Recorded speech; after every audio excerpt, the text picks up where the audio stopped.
Sayın Cumhurbaşkanım Sayın Tayyip Erdoğan'a saygı ve hürmetlerimi sunuyorum. Sayın Başkanım Sami Er'le çok teşekkür ediyorum verdiği hizmetlerden dolayı. Bütün emeği geçen herkese sonsuz teşekkürlerimi sunuyorum. Burada 10.000 hektar arazi sulanmaktadır bu suyla. Sivrice depreminde, asrın felaketinde kanallarımız yıkıldı.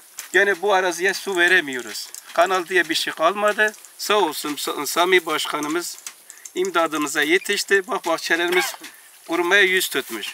Eğer bu su olmasa bahçelerimiz kuruyor. Halkım ve mahallem adına çok teşekkür ediyorum. Allah başımızda eksik etmesin diyorum. Burada tarımla uğraşıyoruz, çiftçilik yapıyoruz. Ağaçlarımız falan kurumak üzere.